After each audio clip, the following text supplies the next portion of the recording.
Here we've got Silpheed, which comes on a CD-ROM, futuristic. It's for the Sega CD, and it's by Game Arts, two good things. So, does it live up to my expectations?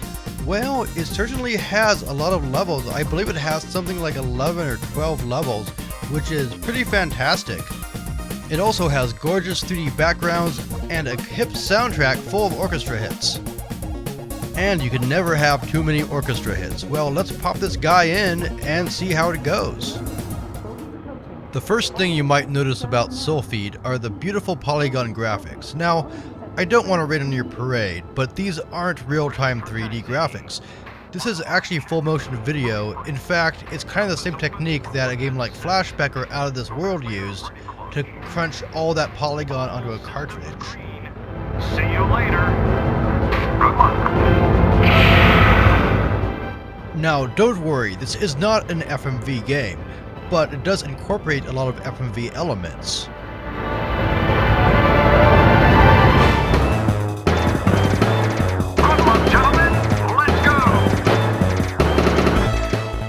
What Silpheed is a traditional shoot-'em-up game. The original Silpheed was actually on DOS home computers, and this is basically a remake. Now, at the time, Silpheed was a huge deal for the Sega CD, and it was about the same time as Star Fox. And so magazines often compared the two because they're both polygonal space shoot-'em-up games. However, this is a traditional top-view shoot-'em-up, albeit one with a kind of a downward 3D angle, and Star Fox is a space harrier-like behind-the-spaceship game. So it's a bit apples and oranges, though I clearly remember magazine articles saying stuff like, which one would you rather play, and they'd have screens side by side, and not really mentioning that the backgrounds in this game are pre-rendered. The foreground 3D isn't, that the foreground 3D is actually rendered on the fly polygons. But yeah, the backgrounds aren't really real time. There's no way a Sega CD could actually do that. I like both games quite a bit, but they're both very different. Like I said, apples and oranges. So a better question might be, how does Silpheed compare to other top-down shoot-'em-up games? And, well, in my opinion, it's a bit of a mixed bag. I really like Silpheed. However, whether you like it depends on what kind of shoot-'em-ups you enjoy. To start with, it's a game with a generous hit bar. There are lots of life ups scattered around, and the goal isn't, one of these 3 life games where you have to avoid being hit at all costs. You do absorb a bit of damage in the game, and that's okay. So it's not nearly as tight playing as an arcade game where you've got 3 lives and then it's game over. For some people that's a positive, for other people that's a negative. I personally feel like the game would be better off with a 3-hit system because the game kind of relies on the hit bar to throw some pretty cheap stuff at you, like lasers that you really have to memorize to dodge and stuff like that. There is quite a bit of memorization in the game, and the shortcomings in that respect do remind me a lot of FMV games of the time. For example, there's a lot of really cool scripted events that are going on in the background and interact with the foreground, and you really have to know that those are coming up and react accordingly. It's actually not that different in some respects from a Dragon's Lair when those events happen in the game. It's obviously not as strict as Dragon's Lair because you can take quite a few hits, but nevertheless, I tend to think that Silpheed is a victim of the era in which it came out.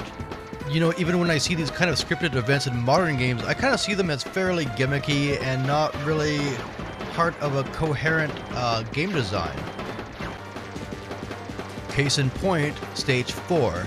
So in this level, you've got all kinds of things popping up and shooting at you, and the camera's twisting and turning, and it all looks really cool. The art design's great, but the background's chugging along at 10 frames a second or whatever, and you're really expected to avoid all this stuff, and avoiding things sometimes is a matter of guesswork where you can't always tell what's in your field and what's not.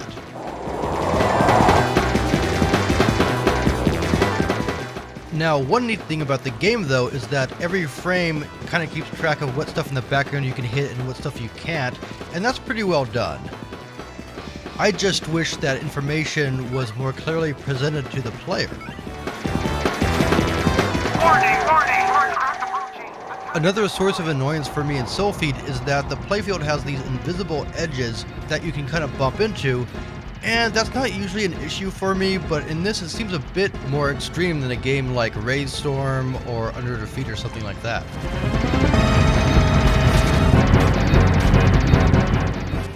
And yeah, even after your shield is down, you can take a few more hits before you croak.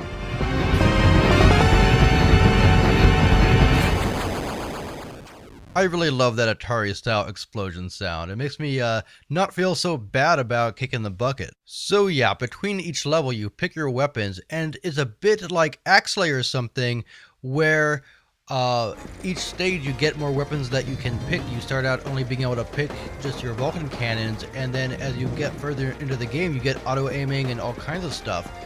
And I think the DOS Silpheed, the original Silpheed from the 80s, was the first game to do something like that, and Axlay is probably an homage to that. Evasive maneuver! Evasive maneuver! Laser pricing!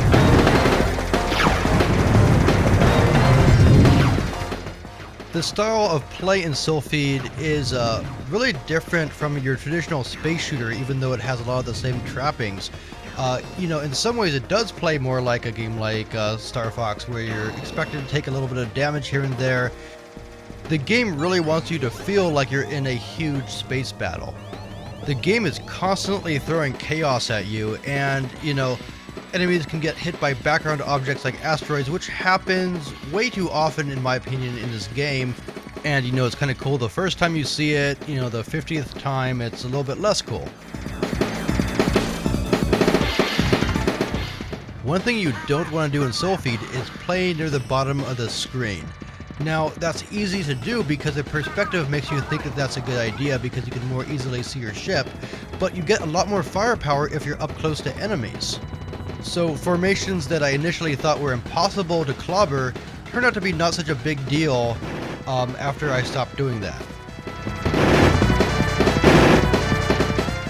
And don't bother with the wide beam, it'll just break your heart. Okay, well that's Silpheed on the Sega CD. Let's take a look at how it looked originally on a DOS machine. Now the original was for Japanese home computers like the PC-88, but we didn't get those here, so here's the DOS one. It also came out for the Apple II GS, which is also quite a nice version of the original Silpheed.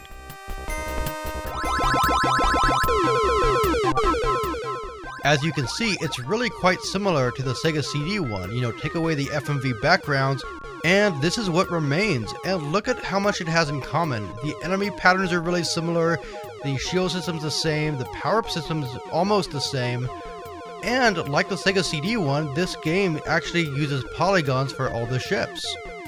This really might have been the very first traditional spaceship shooter that was in 3D. Yeah, does that ship look familiar? What about this guy here? Yeah, that's the level 2 boss. It's almost the same as the level 2 boss in Sega CD Silpheed. Yeah, a lot of the enemy patterns are very, very similar between the two versions. And check this out, it even has an almost identical between the level sequence. The weapons even have the same names. And, I didn't really get far enough to show you in the original Silpheed, but it has these 3D style trench runs that are really similar to the levels in Silpheed where you're in a trench. I mean, that stuff is obviously from Star Wars, but, you don't see it a whole lot in games like this. In Silpheed, both versions, it's quite deliberate.